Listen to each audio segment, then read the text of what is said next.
Hi, good morning, everyone. Hi, good morning. Welcome. I'm Simon Stapleton, elder law attorney here in Charlottesville. Thank you for coming out and being inside on a pretty day here. We appreciate you being here.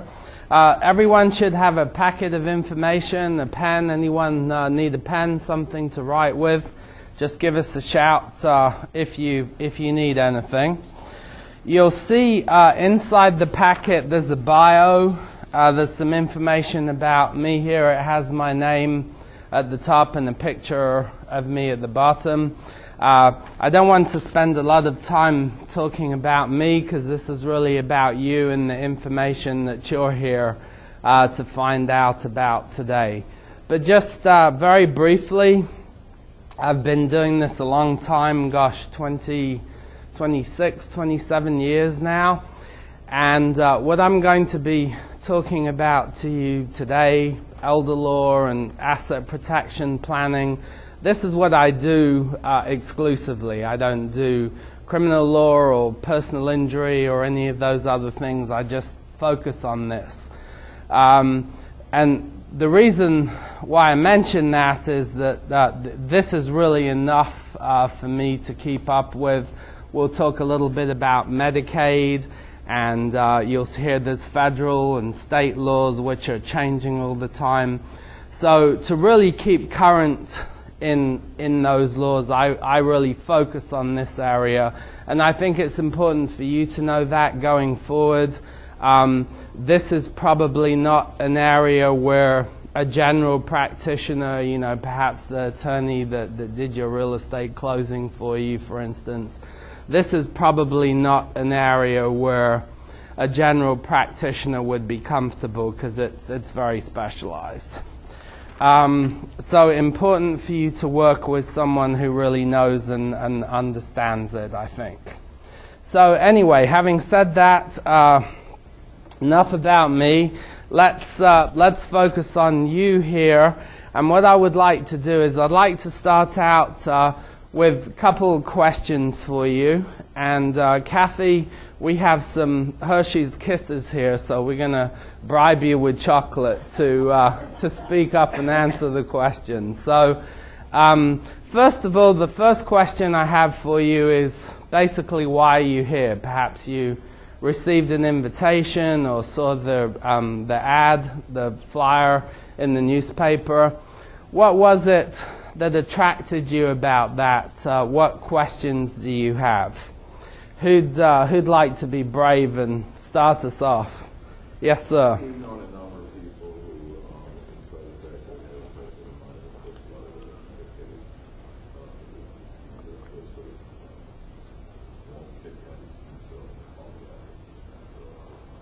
Right.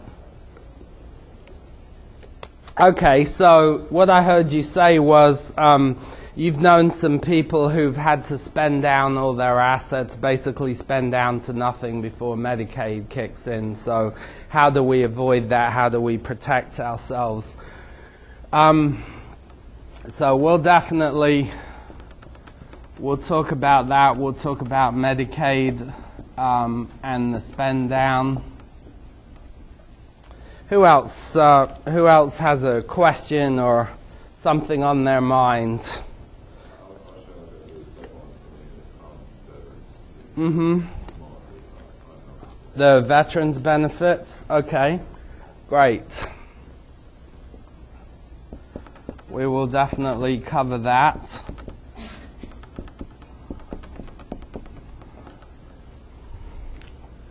Anyone else?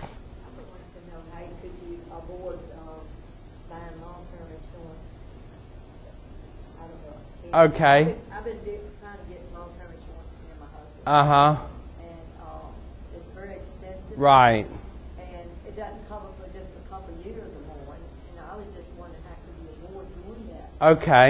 Okay. So how would you avoid having to buy long-term care insurance? We'll talk about that. We'll definitely cover that. Other questions? I was setting up a trust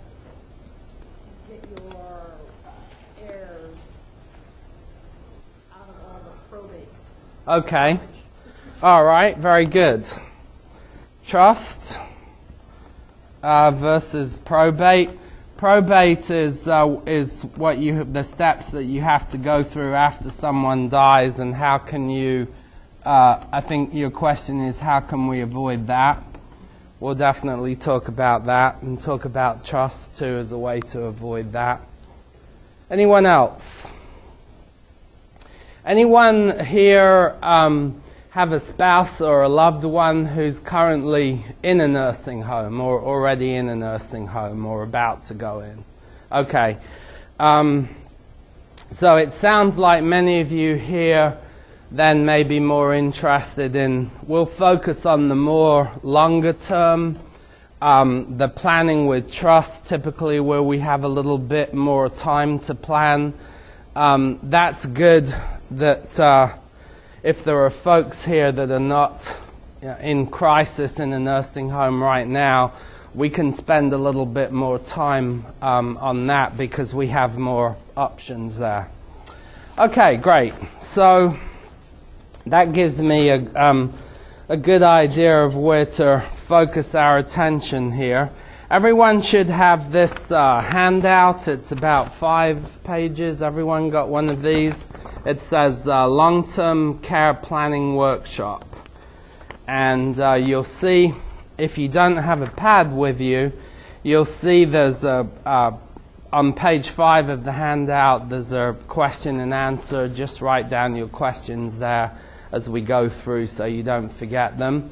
And I'm happy to take questions too as we go through. I like this. We have a nice small group here this morning, and I'd like to be as interactive as we can. So if you're comfortable with it, please feel free to ask me questions as we go through. Also, stop me if I say something that you don't understand. Sometimes that West Virginia accent of mine, sometimes that throws people. So please feel free to stop me if I say something that doesn't make sense to you. Like they say, there's no such thing as a stupid question, because if it's a question that you have, probably someone else is thinking about it too, and you'll help them too. Okay, so let's get started. So why are so many people concerned about this, what we're talking about here this morning? Why is this of concern to so many people? Well, one big change that's happened is our life expectancies, of course, have increased. Who would take a guess in 1900, so about 100 years or so ago, take a guess what our average life expectancy was in 1900? 46? Who said 46? Cheat. Yeah, that's right. 40, right here. She just happened to know it. So yeah, 46, 47 was, depending on gender, was the average life expectancy. Now, 78, 77, 78 again, depending on gender. So our life expectancy is basically doubled in the last 100 years. So, when we were dying before we reached 50 years old, these things weren't a concern to people because, they didn't live long enough. The average person wasn't living long enough to worry about it. But now, average life expectancy in the late 70s, and many people, we have many clients up into their 80s and 90s and beyond. We have an adorable couple. They live here off Rye Road. And he's 101 now, and she's 99, and he plays in a band. He plays music.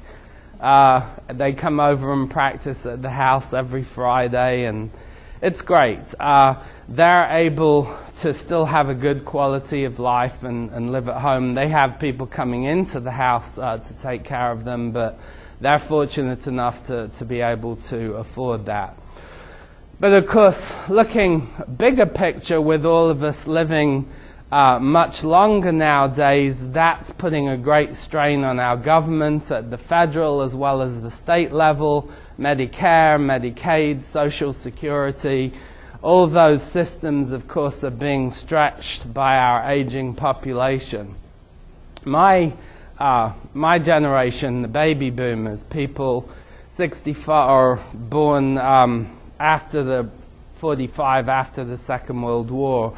I read a statistic recently that there's 10,000 baby boomers turning 65 every day in the U.S. 10,000. So that's an awful lot of people.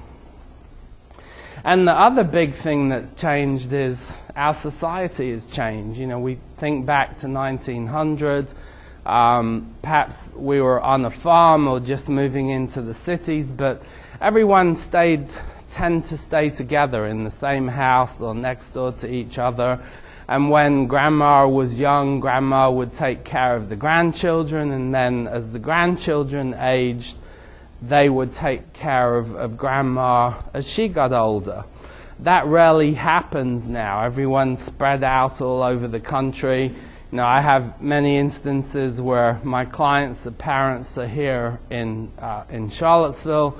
They may have a son in New York, a daughter in Florida, spread out everywhere. And the clients, the people themselves, the seniors that I talk to, they say we don't want to be dependent on our kids. You know, we don't want our kids bringing us up. They have lives, perhaps they have children of their own. We don't want them to have the burden of taking care of us. We want to be as independent as we can for as long as we can, is what most people say. And that's really what we're talking about here today, is how medically and financially, how can we do that? How can we stay as independent as we can for as long as possible? I think that's really what it's all about. It can be the alternative can be very expensive. A nursing home, some of you may be familiar with this, may have had experience with this. What would you say is the average cost of a nursing home for a month here in the Central Virginia area? Yeah, that's right, about $7,000 a month. On the end there, in the lady in the back there. Yeah, I saw a statistic recently from JABA that the average cost of a nursing home private pay is about $84,000 a year, so a little over $7,000 a month. That's a frightening amount of money. If you round it down, say to $80,000 a year, an average time spent in a nursing home of 4 or 5 years, say 5 years in the nursing home, 80 times 5. What's that? 400,000. So that's a tremendous amount of money. So as it says on the screen there, the question on the screen there for most of us, how long would it be paying this kind of money? How long would it be for most of us before all our life savings are gone? For most of us, not very long at all.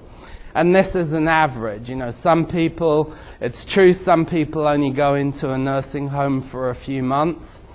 But unfortunately for other people, especially with dementia, it can be a lot longer. We have clients, they moved here from Pennsylvania. He has Alzheimer's, and she lives in their home. He spent some time in the nursing home in Pennsylvania, and now he's in a nursing home here in Charlottesville. They moved closer to their family.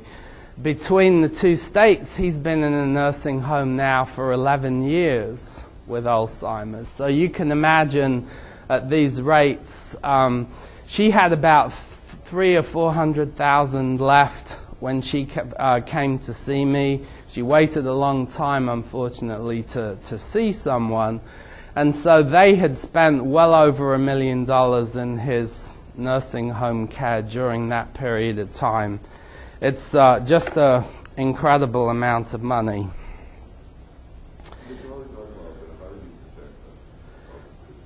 Well, that's exactly what we're going to hold that question, if you would, because that's exactly what we're going to cover in just a few minutes here. Okay, so you'll see this is at the bottom of page 1 of the handout, and I'll read this because I think this is a very important statement. The greatest threat to the financial security of middle Americans is the cost of long-term convalescent care. And I think that is a very true statement. As I say, the type of work that I do, see this every day, unfortunately, the great financial strain that this puts on people. It is the greatest threat, and it's also the threat that we're least prepared for. With long-term care insurance and other types of planning, most people just, unfortunately, most people just don't plan for this. Even though, for most of us, it's inevitable at some point in our lives that we're going to face this. We're going to face at least some nursing care. Statistically, the statistics say if you're 65 or older, there's a 50% chance of spending some time in a nursing home. 50%. So if it's a married couple, there's a 100% chance of one of you spending some time in a nursing home during your lifetime. So, we're not talking about, this is not one of those things where we're talking about, maybe a 1 or 2% chance, let's not worry about it. There's a very high probability that, this will happen to all of us in the room or to a spouse. So how do we pay for it? What about Medicare? Will Medicare pay for this? Will Medicare pay for the 5 years in the nursing home? No, that's right, it won't. Typically what Medicare will pay for is if we have a 3-night stay in a hospital and then some rehab after that, perhaps 20 or 30 days. Legally, Medicare is obligated to pay up to 100 days. It's about 3 months. But oftentimes what happens is 20 or 30 days is more of an average, and then the therapist says, sorry, you're not improving anymore, so Medicare says, we'll stop the coverage. And same, of course, with your supplement. If Medicare doesn't pay for it, then, of course, neither does the supplement. Veterans benefits, we'll talk about that in a moment. That can be helpful in the right situation to pay for some of this. What about your regular health insurance? Anthem, Blue Cross, Blue Shield? No, that's right, you're shaking your head. That's not going to pay for it either. Same with HMOs. So basically it comes down to us. It comes down to you and your family footing the bill for this. We refer to that as private pay. Either actual cash out of your pocket, or insurance if you have insurance, if you can afford it. But like the lady was saying earlier, it can be very expensive, particularly the older we get, the more expensive those premiums become. So if neither one of those is an option, then we're looking at a government program like Medicaid or veterans benefits. And we talked about this. Private pay would include, cash out of pocket or insurance. Okay, so let's cover briefly. Let's cover veterans benefits. This is something that's very near and dear to me, to Kathy and I. We both have veterans in the family. Both of our fathers served. Kathy's brother, and she's from New York originally, and we have cousins, nieces and nephews, first responders that are up there now. It's very important to me from the point of view that we rely on our military to serve, but the veterans, I believe sometimes it's appalling the way that veterans are treated after they've served. So what I've done is I've taken some extra training I'm what they call a VA accredited attorney. So I'm accredited by the Veterans Administration to advise veterans, because as I say, this is something that's very important to me. So you may be eligible for a pension called the Aid and Attendance Pension Benefit. Has anyone ever run across this before? No, no one has heard of it, and unfortunately that's not unusual. The VA does not do a good job of putting the word out there about what this is. Even from the VA's own statistics, they say that less than 5% of veterans that are entitled to this benefit are actually receiving it. Less than 5%, which is pretty bad. So these are the numbers. We'll cover the criteria in a moment to qualify for it. But if you do qualify for it, these are the numbers. So $2,020 a month for a married veteran, $1,704 for a single veteran, and then for the widow of a veteran that's passed a little over $1,000, $1,094 a month. So, significant amounts of money. So how do we qualify for that? Well, basically there's 4 requirements which I'll go over.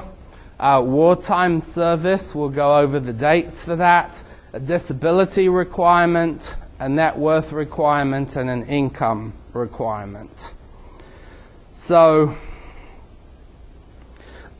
wartime service, this is primarily, this is not primarily, this is exclusively for veterans 65 and older. So what you have to show is that you have at least 90 consecutive days of service of active duty, at least 1 day of which was during these wartime periods, and that you were either received an honorable or a general discharge, so anything other than a dishonorable discharge. The dates, basically what we're talking about now, because it's veterans 65 and older, we're basically talking about World War II through the end of December of '46, as well as Korea and Vietnam. And by the way, there's a sheet in your packet as well that have these dates on them. I know this print is small on the screen here. But basically we're talking about Second World War, Korea, and Vietnam. So those are the war dates. As far as the disability is concerned, this is a little odd, but what the VA says is if you're 65 or older, you're disabled for purposes of this benefit. So you don't have to show an injury, a wartime injury or anything like that, even though I know very many healthy people of 65 and older. That's for purposes of this benefit, that's all we have to show is that you meet that age. If you're younger than that, you have to jump through some of these other hoops. But 65 or older, we're good. Now, there is a net worth requirement, but bear with me here because there are ways to plan around this. However, as you see, these net worth requirements are very low. If you're single and you have $40,000 or more, or if you're a married couple and have $80,000 or more, then we're going to have to do some planning for you to qualify for the benefit. So let's say you're a single veteran, you have $120,000 a year. If you just apply now straight away for the benefit, they're going to reject you. But what we do, and I've done this for many veterans, is we can set up a trust for you, a special type of trust, and there's nothing, underhanded or anything like that about this. In fact, if you look at the VA encourages this. If you go on the VA website, look at their website, it talks about ways to plan for the benefit. And one of the things that it talks about is a veteran setting up a trust so they can qualify. So basically what would happen is the money would go into the trust, which they could still have access to the trust through another individual.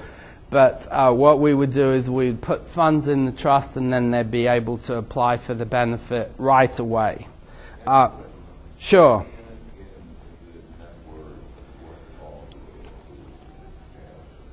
It's everything. It excludes your home and those things listed up there, but basically includes everything. Includes bank accounts, CDs, stock, bonds, real estate, etc. So it includes pretty much everything. Yes, exactly. Your residence is excluded. That's correct, yeah. Uh-huh.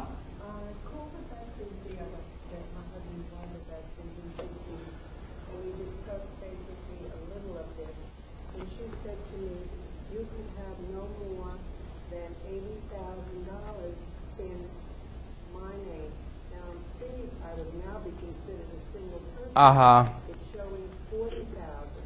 Was she misinterpreting? Mm-hmm. Telling me? Yes. Thinking that there was the two. Yes. Yeah. That sounds like what happened there. It's 80,000 for a married couple and 40 for a single person without doing any other planning. Yes, that's right. You're welcome.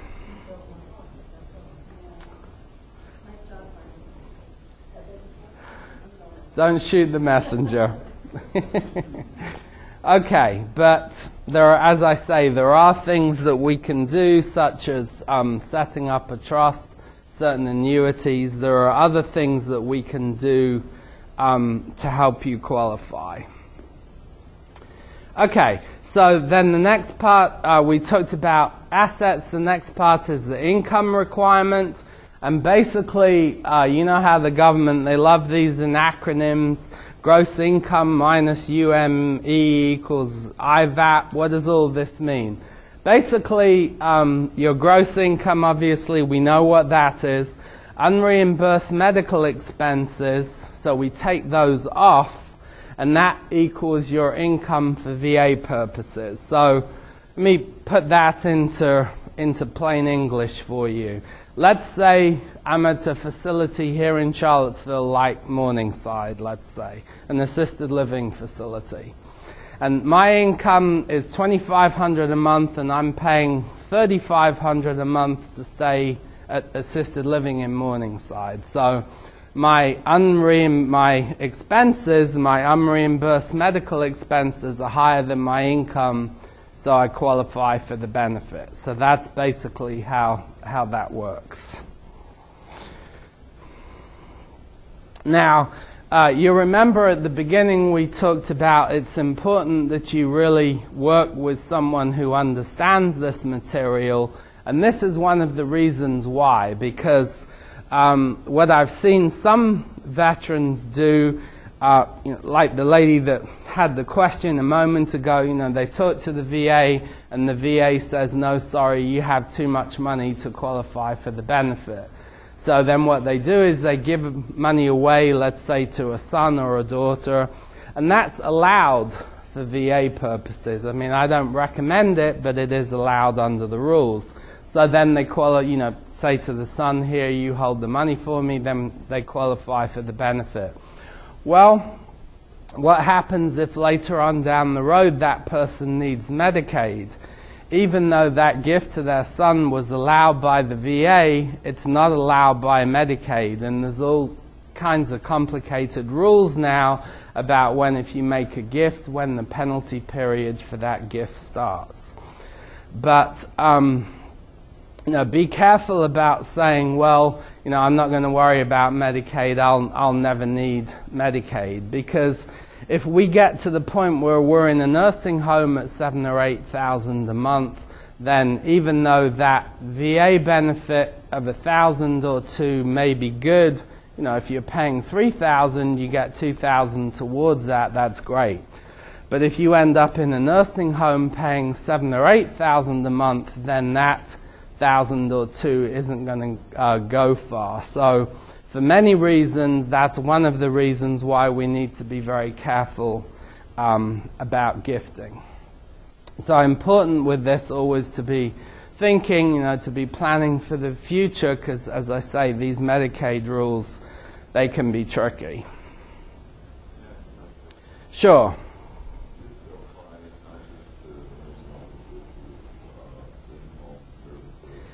Yes, it does apply to in-home services, so that's a good question. The difference, though, with in-home services is, let's say, my income is $1,500 a month and I'm paying $2,000 a month.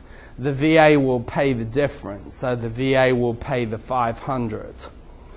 So from the point of view of the VA, it's more beneficial financially to be in a facility because they'll pay the whole facility amount.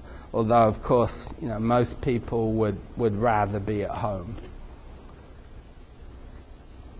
But the difference is at home, they'll just pay the difference between your expenses and your income. Just the difference between the two. Okay, so we talked about this. Giving away assets can create long periods of ineligibility for Medicaid.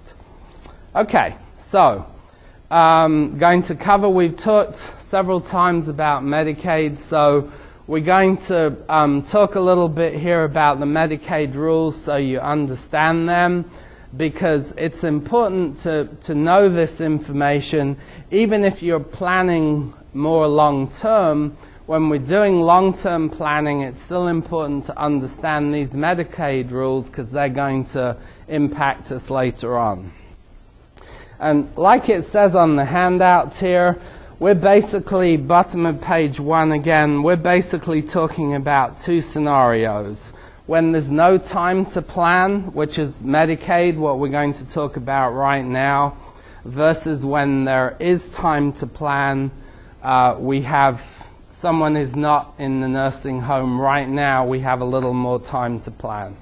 Okay, so first of all, what we call crisis planning is what we're going to talk about. So someone is actually in the nursing home or about to go into the nursing home, so we're in crisis. What are some of the things that we can do to protect our assets now, today, with that person in the nursing home? And it's really a shame because a lot of people that I talk to, perhaps they're referred by UVA or the hospital or wherever it may be. They say, well, we didn't come and see you because it's too late now. Mum's already in the nursing home. It's too late to plan. It's never, as you'll see, it's never too late to plan. Maybe some of the options are more restricted, but we can always do something. It's never too late to plan.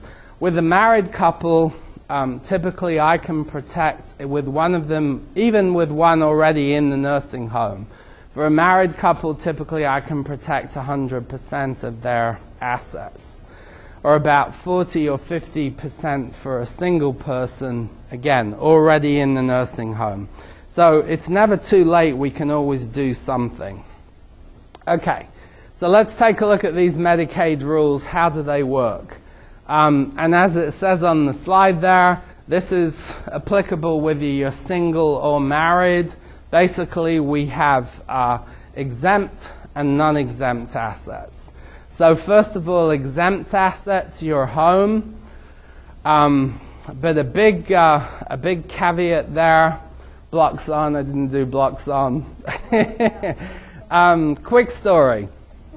When I was in law school back in England, we had some of them were mean, but we had one very kind professor who would say to us, when he was coming up to talk about something important, he'd say, blocks on. Meant pay attention. I'm showing my age here. On the typewriter, the shift key, you put the cap lock down. In England, they call that blocks on. So when he'd say something important, he'd say blocks on. So blocks on here for the house as far as Medicaid is concerned.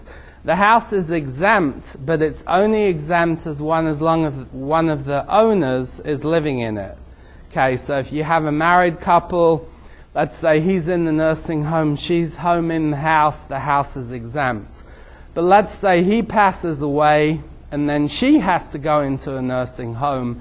Now the house is empty, the house is no longer exempt. So important to know that, because when we talk in a few minutes about planning ahead, that's why I always recommend that we put the house in the trust now while you're healthy, to avoid that situation later on where the house is empty and it becomes a Medicaid asset again. But generally speaking, as long as there's someone in the house is exempt, as long as one of the spouses, one of the owners is in it. And then a couple of other small things they exempt: one vehicle, one automobile, a small amount of prepaid funeral expenses, a small amount of the cash value of life insurance, very small amount on that, as well as furniture, household goods, your ring, that kind of thing. General furniture, they don't worry about your personal belongings, but if you have a Picasso hanging on the wall, then obviously they're not going to exempt that. What's that? I said, that's a personal belonging. Yeah, well, that's true. It is. Yeah, good old Picasso. So what's countable? Basically everything else. So everything that we didn't just cover, your checking, your savings, CDs, annuities, your 401k, IRA, all those kinds of things. If you own another home, a second home, a residence, a timeshare, anything like that. You probably have 2 or 3 residences if you're friends with Picasso, right? So, so that all counts. That's all countable for Medicaid purposes. All right, so let's look at a real live example here. So we have Mr. Jones. He lives in Albemarle County, and he's single. He has $100,000 in cash, let's say. So he goes to Albemarle County Social Services, says, I have $100,000, I'd like to apply for Medicaid, please. They say, sure, Mr. Jones, you spend everything down to $2,000 and then come back and see us, you'll qualify. Well, let's look at some ways that it's not as bad as they make that sound. It's just not that bad. Let's look at some things, other things that Mr. Jones can do instead. We talked about this, the spend down, when you have to spend your money down for Medicaid purposes. But one of the myths about this is that you have to spend all your money on medical expenses. That's not true. What's exempt and not exempt, the house, etc. Okay, so again, let's look at an example, because it's important to see this stuff. Bear with me, I know it's a little dry, especially if you're not a math person, but let me break this down for you. You'll see in a minute why we use these odd numbers, but Mr. and Mrs. Johnson has this amount of money between them. They have $227,280. And again, bear in mind they're in crisis now. So Mr. Johnson has just gone into the nursing home. What can we do? Well, the reason why I said before we can protect more money for a married couple is because Mr. Johnson's gone into the nursing home, so Mr. Johnson gets this exemption. Mrs. Johnson does. She's at home. So automatically for the spouse at home, in 2012, we can protect this amount here, $113,460, which is actually half the amount up top. That's why we use these weird numbers. Okay, so this side is protected for Mrs. Johnson, what about the other side of the equation? How do we get that 113? How do we get that down to 2,000 for him? Here's some of the ways that we can do it. Again, bear in mind that he's already in the nursing home, so this takes a month or two to plan. So during that time, we're going to have to, of course, pay the nursing home, pay his bill there. Funeral arrangements, if they haven't already prepaid their funeral arrangements, now would be a good time to do that, because again, that's exempt. They just have an old car. She's worried about visiting him at night at the facility. She breaks down on the way home. So we're going to buy her a new car, because again, that's an exempt asset, so we're going to protect some of the money that way. The house. Remember what we said about the house. As long as she's in it, the house is exempt. So if the house needs fixing up, needs a new roof, needs some siding, we're going to do those things now. Putting money into an exempt resource, that's a good thing. And then paying off debts. Let's say she still has a small mortgage on the house or a credit card or two. We're going to pay that off now as well, because Medicaid doesn't look at debts. They only look at assets, so good to pay that down. So, as I said before, one of the myths is you have to spend the money on medical expenses, but as you see, 4 of those 5 there are not medical expenses, but that's all legitimate ways to protect the money for them. Okay. But the Johnsons, they say to me, well, Simon, you know, that's all great, but actually we don't need a new car. We just got a new car. The house is fine. It doesn't need fixing up, and we've prepaid for our funeral. So what can we do instead? Well, here's something that we can do. And again, with the caveat, not to sound like a broken record, but important that you work with someone that really understands this stuff. But one thing that we can do for them is purchase an immediate annuity, a specialized financial product. There's tens of thousands of different annuities out there, but this is one particular one that we can purchase. And the reason why we use this one is Medicaid cannot take this money. So the difference between the 113 and the 2,000, 111,000 and change, we're going to purchase Mrs. Johnson an annuity. Medicaid can't take that cash from them. Plus, she's going to receive her income. She'll receive income from the annuity. In this case, it'd be about $930 a month that she'll receive. In the example we give here, it's a 10-year annuity, and she receives a monthly income of that amount, $930. So this side is automatically protected for her.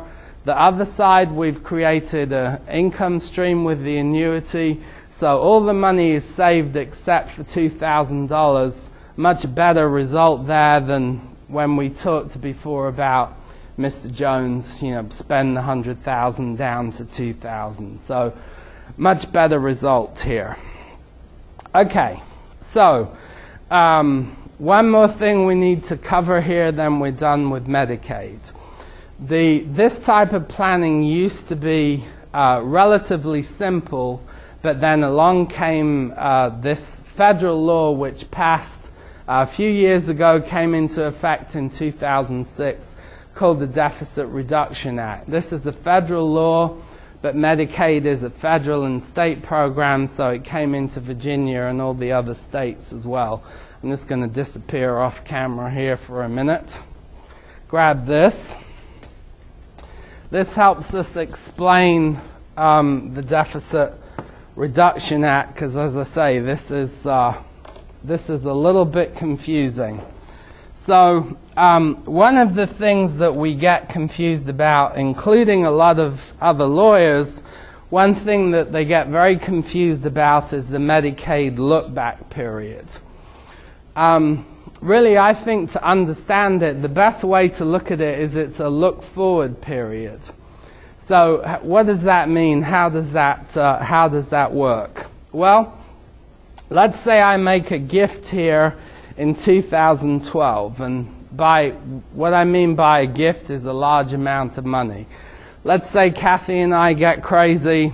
We're going to sell our house and run off somewhere, and we're going to give the money to our kids. So what we're going to do is we sell the house, we pay off the mortgage. Let's say we have $100,000 left. We give that to the kids this year in 2012. Well, that gift, under the old rules, that gift would impact us. You see, it's really a look-forward period. So a gift in 2012, under the old rules, that gift would impact us for 5 years through 2017. Okay? You with me so far? So what they did was, this was sneaky. They changed these rules. They said, okay, now the gift, the penalty period on the gift, that clock is not even going to start ticking until you go into the nursing home. So we make the gift here in 2012. Then unexpectedly, let's say Kathy, I'm going to pick on Kathy. Unexpectedly, Kathy has to go into the nursing home in 2015. That's when the penalty period starts on the gift. So 5 years from going into the nursing home is all the way out to 2020. So they say because of this gift in 2012, because Kathy didn't go into the nursing home until 2015, it's all the way out to 2020 till we're able to get Medicaid because of this gift back here. So we have to be very careful about that. So that's what it says on the slide there. These are the new rules. That the penalty period will not start until the person is in the nursing home and has spent down all their money. So in this example here, the penalty period doesn't even start ticking until 2015.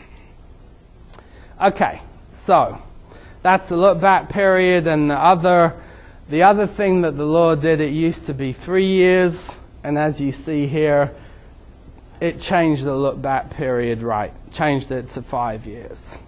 Okay, so the bottom line is that even innocent transfers can cause long penalty periods, as we see here, up to 5 years and actually even longer. So what do we mean by innocent transfers? Well, here are some examples here. This is obvious, a gift of money or investments. What about this one, the second one here, that's quite common? Adding a name to a real estate title.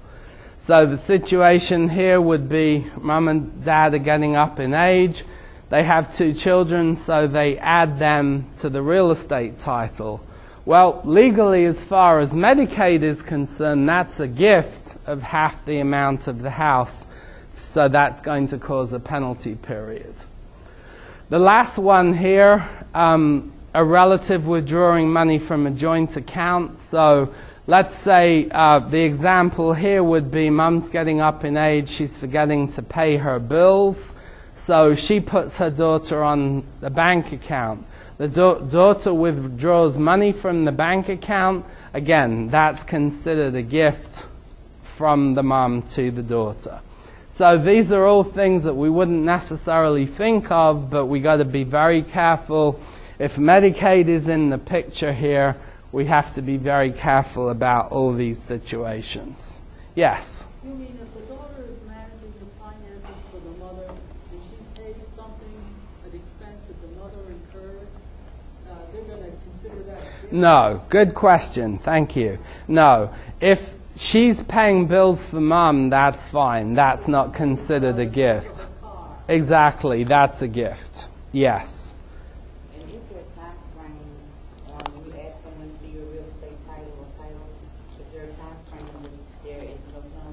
There is, yes. So the question was, is there a time frame when there's no period, so there's no penalty? Yeah. Again, it would be the 5 years. So Same 5 years. So if I add my daughter or my son to the real estate title, as long as I get through the 5-year period, we're okay. The danger is during that 5-year period, and of course, we don't know when that's going to happen. The other problem too is it's actually 5 years from when I enter a nursing home. So it could be longer than 5 years. That's the tricky part, is we don't know if we're going to get sick and, have to go into a nursing home, because that's when the clock starts ticking on that. Okay. Right. This is all crisis planning. That's correct. What about if they get into a crisis where they're in like a car accident and you're on their name on your estate? What does that do for your estate? Does the state come in and take your estate too? Well, that's a very good question. That's why one of the reasons why I don't recommend doing this. So, to use your example, let's say mum and dad put son and daughter on the real estate title. Now the son and daughter own a piece of the real estate as well. So, like you said, if they're in an accident, if they're involved in something where they're not insured for, the creditor could come after your house because they're on the real estate title of your house as well. So yeah, very good point. You've got to be very careful with that. That's, aside from the Medicaid rules, that's another good reason not to do that. If they get divorced, same thing. They own a piece of that real estate. If my daughter gets divorced, we put her on the title. Our ex-son-in-law can come after the money. So lots of good reasons not to do that. Okay, so back to your question. Yes, that was all crisis planning. So what we're going to talk about now is where we have a little bit more time. We got through all those pesky Medicaid rules. So that was the hard part. Now we're going to talk about we're relatively young and healthy. We have a little time to plan. Typically, because of the Medicaid look-back period, let's say we have 4 or 5 years to plan. What can we do to protect ourselves, our retirement for ourselves, if we're married, for a spouse, and then on down to children and grandchildren? Because I don't know about you, but everyone that I speak to, they say, I'd much rather have money go to my kids or to a grandchild for their education and see it all go to a nursing home. So how can we do that? Okay. Well, gifting. We get back to gifting because I see so many people, they come in and ask me about this, or they've already done it. They've already done some gifting, and now we're trying to fix it. And actually, the question in the back there, we've already covered some good reasons why the gifting is not a good idea. Plus, what if the person, a child or a grandchild, is too young? What if they run into creditor problems or a divorce later on, like we talked about? Those things can all be very problematic. Let me give you an example here from our own family. These are the Stapleton kids here. There's Kathy and I have 3. Tristan on your left, he's the eldest, he's 23. Katie in the middle, our daughter, is 17 now. Time flies. Sam on the right here, he's 15. So let me give you a little picture of them. Tristan is our eldest, very smart guy. He's just finished up at UVA. Just finished his bachelor's degree. He'll probably go on to a master's, who knows? We don't know. But he's very smart. He's book smart. But we love him. In addition to being book smart, he's a space cadet. He's a scatterbrain. You're smiling. I'm sure you know at least one person like this. So when Tristan leaves the house, it takes him 4 or 5 times to leave. He'll run out and come back in. Mum, have you seen my keys? Cell phones, oh boy. We have very good insurance for our cell phone because that boy has lost more cell phones than I can count. he loses his dog. You know, his dog's about this big. Mum, where's my dog? So if we were going to get someone to manage the checkbook, do you think it'd be Tristan? No, probably not, right? Now the one in the middle there, Katie, she's as smart as a tack. She's what you'd call street smart. She doesn't miss a trick, that one. So I would have her in charge of the finances any day over Tristan. Like I say, we love them all, but if she was doing the checkbook, she would be, Dad, you know, you didn't fill this check out on the register. We'll make sure you do that next time, okay, Dad? She'd have everything balanced to the penny.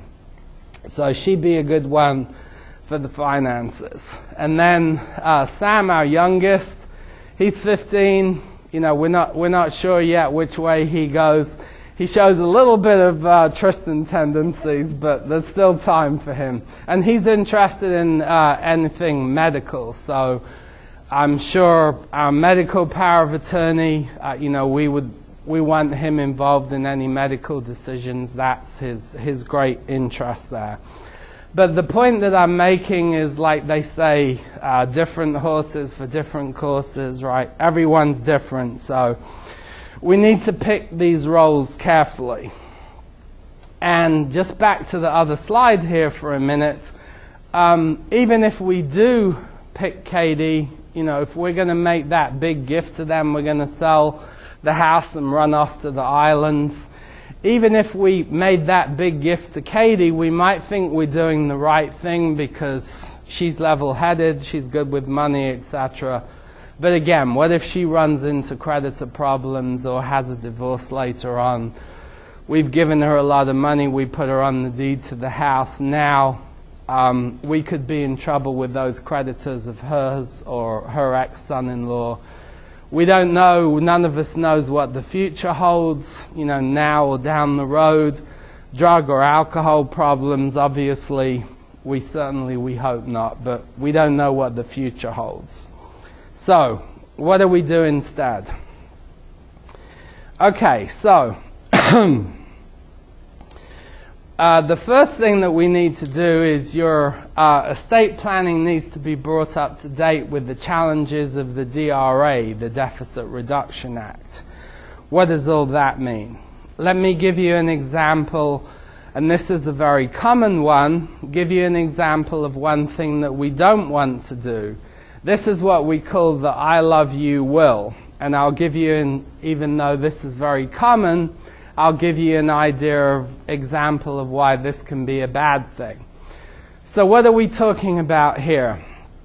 Husband's will says I leave everything to my wife, on down to the children if she passes first. The wife's will, of course, says I leave everything to my husband. If he passes first, then on down to the kids. Why is that a bad idea? Well, let's go back to the example Mr. and Mrs. Johnson. So Mr. Johnson's in the nursing home, okay? He's the one that's ill. They always assumed he'd be the one to pass first. But guess actually what happens is Mrs. Johnson, she's at home. She has a heart attack or a stroke, passes away. Now Mr. Johnson in the nursing home receives all their joint assets. So if he's a veteran, that's going to kick him off veterans benefits because he's received their joint money.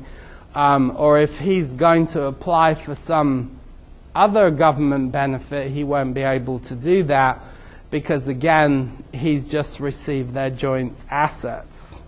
So what we're going to do instead, well, let me back up here a minute. So really, the question, and this is really a change in mindset even for us attorneys who do this type of planning.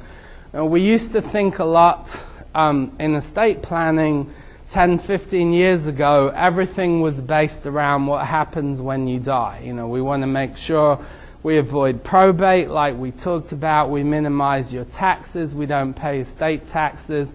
Things go on down to kids and grandchildren as we want them to do. But that's all when we're dead. You know, that's all great.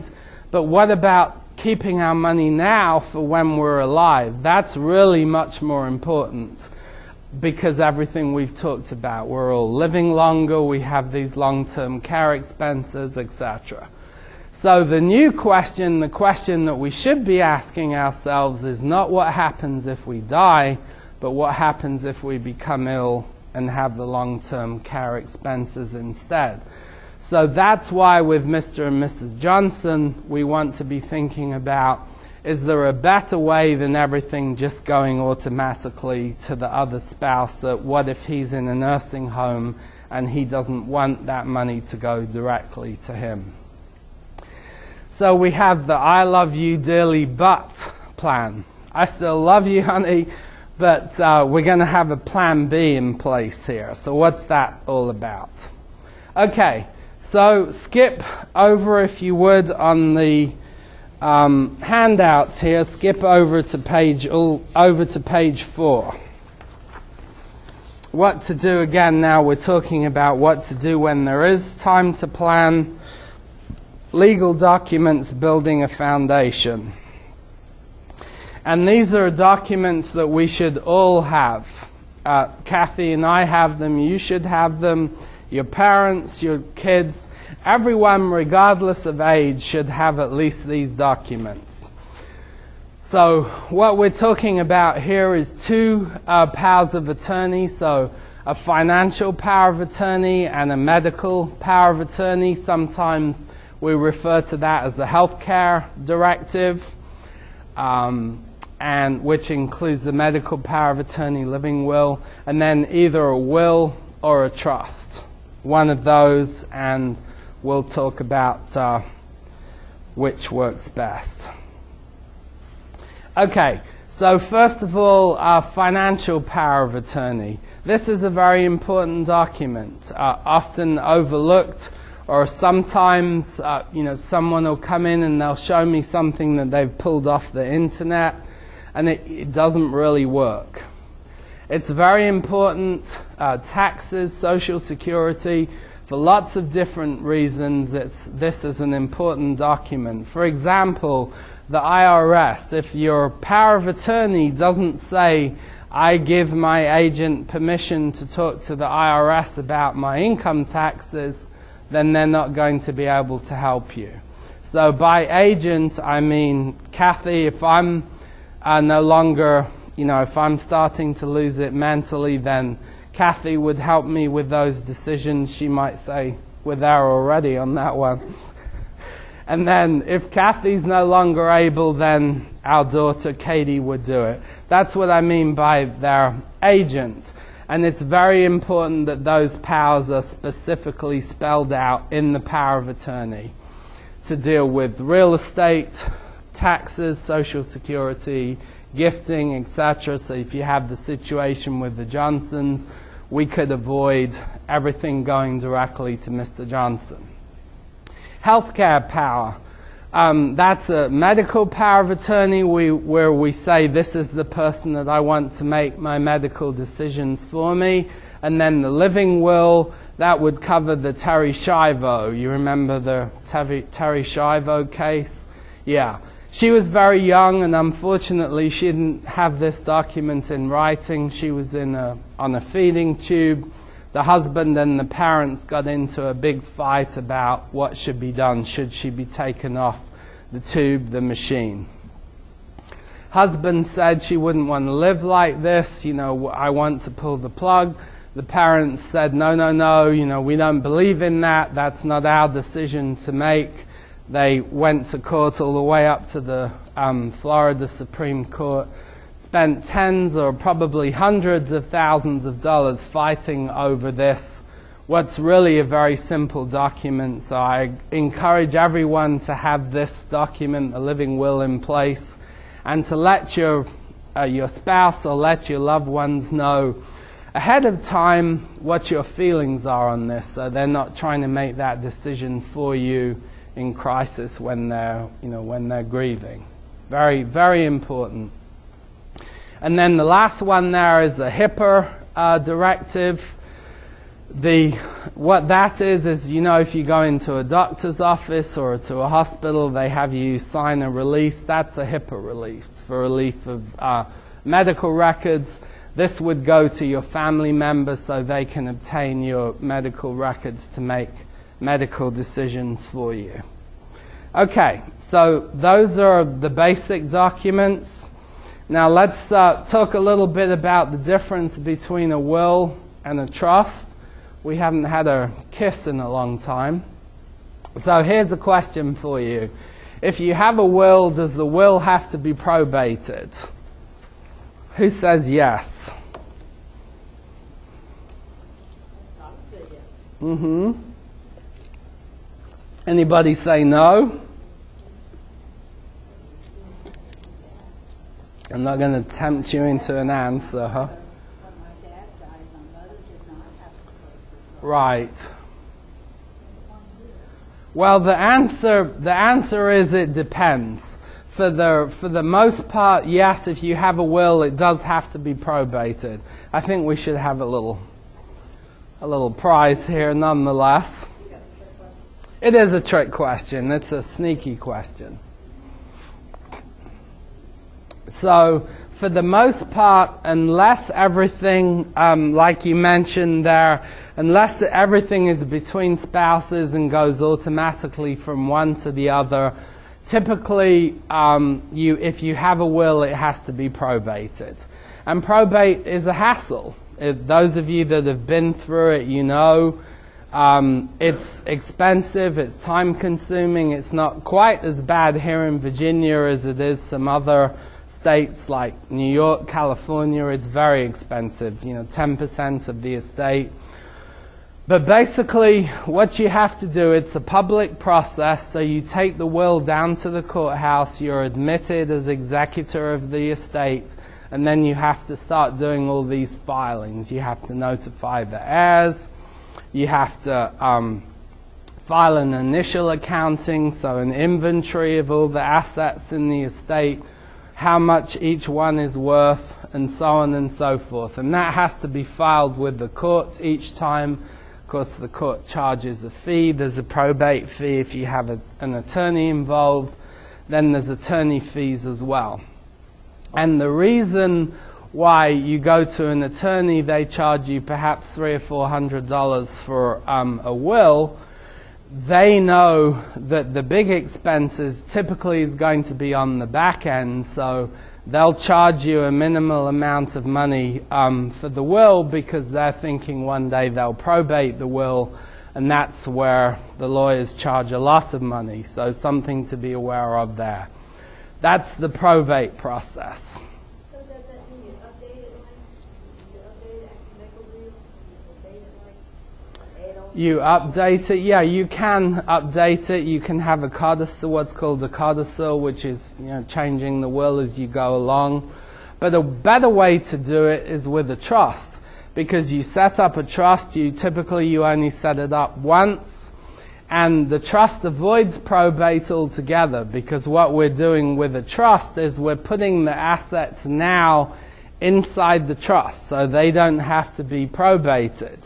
So Kathy and I have all our assets in a trust. If I pass first, they go to her, then on down to the children. That's already provided for in the trust, and it's automatic. It's the next day. You have, instead of an executor, you have what's called a trustee of a trust. So the trustee is the manager, if you will, of the trust. If I pass away, Kathy's the next manager in line. After Kathy, one of our children, and they have immediate access to the assets in the trust, literally the next day. There's no probate process, there's no 6 or 9 months waiting to be able to handle the assets. The trust is immediate. Sure. Mine made back 20 years ago, and I haven't did anything to it. But I have lawyers do it. I guess it should be all right. Do you have any assets in it? I don't remember how it was. Right. I have to go back home and check. Yeah, we'd probably have to take a look at that, but often what happens, unfortunately, is someone did a trust 20 years ago, but then nothing was ever put in the trust, so that is not helpful, unfortunately. So the other thing about the trust is there are different types of trust. So we want to make sure that we're using the right type of trust, one that's not going to cost us later on for valuable government benefits, either VA or Medicaid benefits later on. So again, different types of trusts. Basically, the two blocks on here, this is very important in terms of longer-term planning. This is probably the most important thing that we'll talk about today, is the different types of trust. Basically, we have two different types of trusts: revocable living trust, or an RLT, a revocable living trust, versus an asset protection trust. So what's the difference between these two? The RLT, or revocable living trust, versus the AP, or the asset protection trust. Well, both are good, both are better than a will from the point of view of avoiding probate, because again, things can pass immediately to your beneficiaries with both of these. But there's one big difference between the two, which we'll cover in a moment. So, as it says on the screen here, with the revocable living trust, that avoids the large costs, the fees, the delays, the frustration involved with probate. The trust also minimizes estate taxes, so you shouldn't have to pay estate taxes, although that's a lot less of an issue nowadays. That's not an issue for most of us, estate taxes. But the trust will avoid that altogether, as well as delaying distribution to anyone who's not ready to receive them. So if you have someone, a child or a grandchild, who's less mature, you may want to not give them all the money right away. That's quite common to want to do that. A trust you can do that kind of planning with. That's hard to do with a will. I met with a fellow recently, and I said to him, well, how old should your kids be when they receive the money? He said 60. So, obviously that's a little extreme, but these are things that we can do to plan. It might be 25 or 30. It might be for a grandchild's education. Those kinds of things, we can do that with a trust. But the big difference with the asset protection trust is, as the name suggests, that's the one, the asset protection trust, that's the one that's going to protect your assets while you're alive. Revocable living trust won't do that. Basically, the revocable living trust, as far as Medicaid, as far as nursing home, or other creditors are concerned, they say if you have a revocable living trust, that money's yours, that money's going to be ours. But the asset protection trust is set up differently, so you can protect yourself from creditors. From the lawsuit, from the example you gave earlier, you're in a car accident, someone sues you, insurance doesn't cover that. Those assets in the trust, they're going to be protected. And most importantly, from the biggest creditor for most of us, which is Medicaid and the nursing home, the trust is going to protect our assets from that. Okay, so in summary, all trusts are not the same. The asset protection trust, that's the one that's going to protect us now, going to protect our money now while we're alive. So when I talk about this with folks, typically there's two questions that I get. And this is the first one here. Well, if this money is off in a trust somewhere, do I still maintain control? Yes, you do. Remember, we talked about the trustee. The trustee is the manager of the trust. Well, you're going to be the trustee of the trust, so you still manage the money, you still maintain control. And the other thing that I think is people struggle with is when I put my money in the trust, they have this image that it's gone off somewhere else, that it's no longer their money. It's still your money, and the accounts still stay with where they are. So let's say you have a CD, a bank account with Bank of America. The account is still going to be there in the same place with Bank of America. If it's Mr. Smith's CD now, we're just going to retitle it into the name of Mr. Smith's Trust, and that's what gives it that protection. But it's still his CD. He can, when it matures, he can still cash it in or buy a new CD if that's what he chooses to do. It's still his money, and if you choose to leave the money right where it is, you can do that. That's fine. The only difference is it's now inside that trust. A good way to think about it is the trust is like a box, like a vault, if you will. And what we're going to do is, of course, it's a legal document, but we're going to create that vault for you, and we're going to put a combination on the vault, and only you know the combination to the vault. So only you can get into the vault. Your creditors can't get in there. Now, if you choose to give someone else the combination, your son or your daughter, that's fine. But you get to choose who has access to the trust. Your creditors don't choose that, you do, and that's the big difference between the two types of trust there.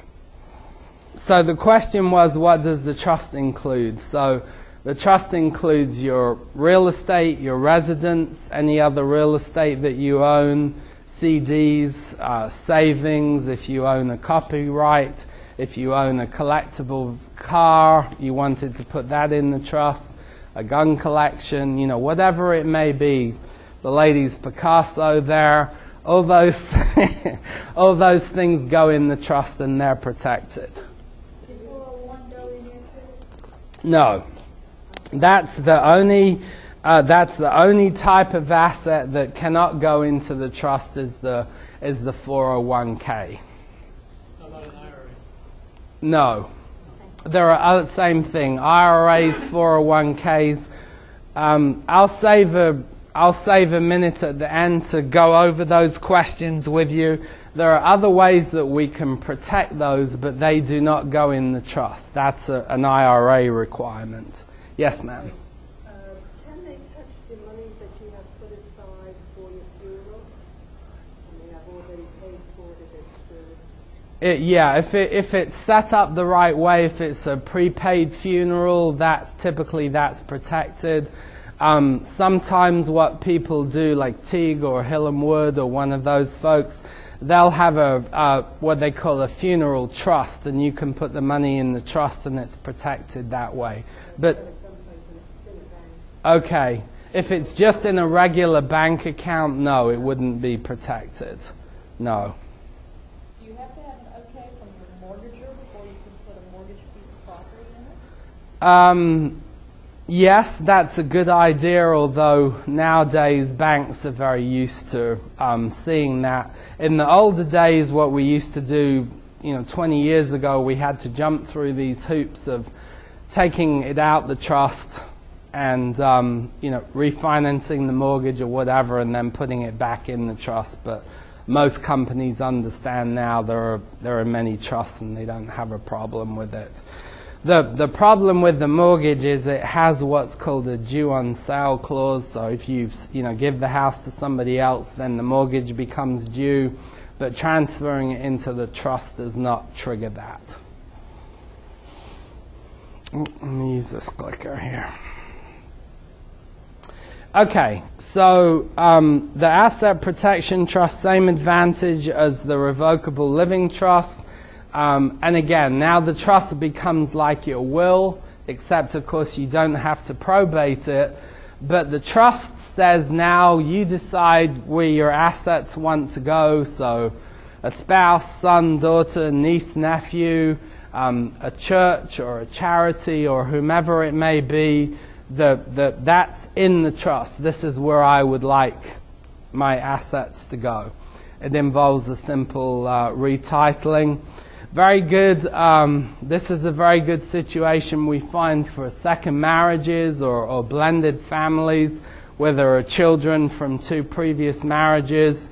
Now, the wife can say, I want these assets to go to my children from a previous marriage. Husband says same thing.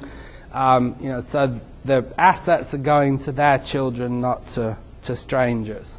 So that works very well with a second marriage also. Okay. So the best way to protect yourself longer term, again, this is not crisis planning here, but as we talked about, we need to be aware of the Medicaid rules, but the longer term asset protection plan is the way to go. In terms of next steps, let me get this clicker here. One question that you haven't asked, which usually is the first question that folks ask a lawyer, right, is, well, this all sounds great, Simon, what does all this cost? So basically the cost of doing this type of planning is about half, a little more than half of 1 month in a nursing home. So for a single person to set up the trust and the other documents that we've talked about, the average would be about $3,500 for a single person for the asset protection trust. That would include the trust itself, the deed to the home where we'd put the house in the trust, as well as the other documents which you should have: medical power of attorney, financial power of attorney, living will, etc. That whole package, about $4,500 for a married couple, $3,500 for a single person. So I give an example here. Let's say your house, your savings, your other assets are about $450,000. Then the cost to set this up would be about 1% of your estate. I don't base my fees on your net worth. The fees are the fees regardless. But this gives you an example of that in the case of someone, let's say they have a house worth $250,000 and other savings of $200,000. That would be an example there of what it would cost as a percentage. Okay. So this fella here, you can see him with his feet up on the couch here. What I would encourage you all to do, you've all taken time on a nice day to come in and listen to me talk. I would encourage you to keep the process going now while this information is fresh in your mind. As we probably told you when we confirmed your reservation today, we do offer a free consultation with me at my office, which is just over behind Lowe's off Berkmar Drive there. As you appreciate, I'm sure, today, even though you've asked some great questions, we've covered an awful lot of information, but all we can really talk about in the room here today is a general situation. The idea of the consult is that we can get together one-to-one, get your specific questions answered, look at your will or your trust if you have an old trust. Look at that, see if it would be updated, if a will would be best for you, or if a trust would be more suitable for what it is that you're trying to do. That's your decision. So what I would ask you to do, if you would, is we've got some green sheets in here. We've got a lime green sheet. Just pull that out. Fill out the basic information for us: name, address, email, contact information, etc.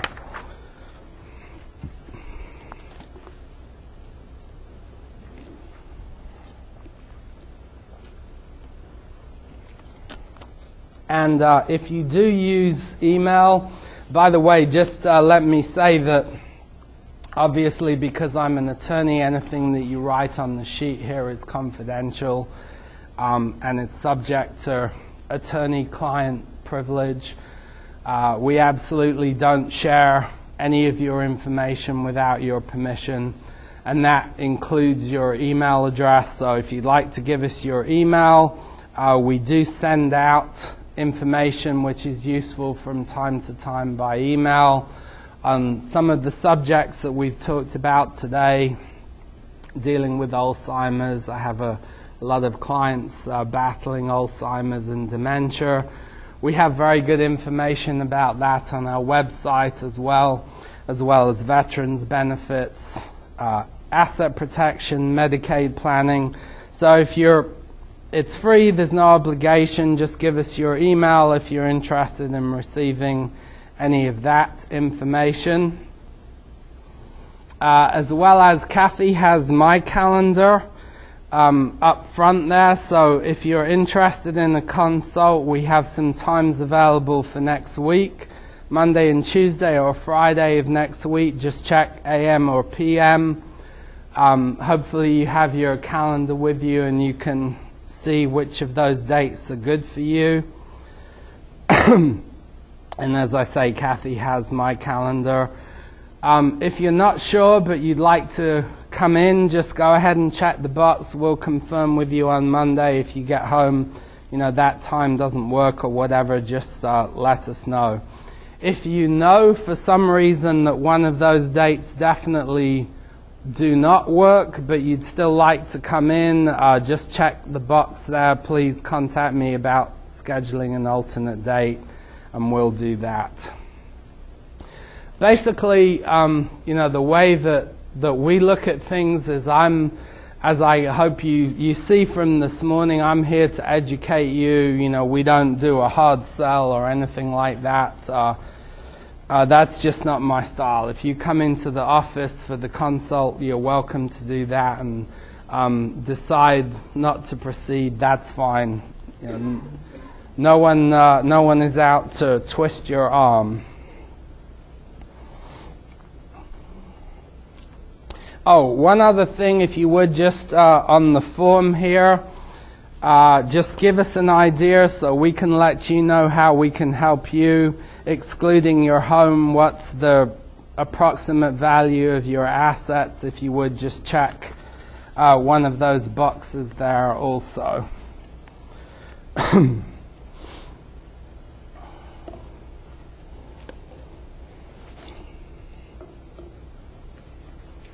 It's right at 12 noon. If you have your sheet ready, if you'd like to go up and schedule something with Kathy, please do. And I will, if you have questions, if you still have questions, I'm happy to take those questions. We'll still be around here for a while.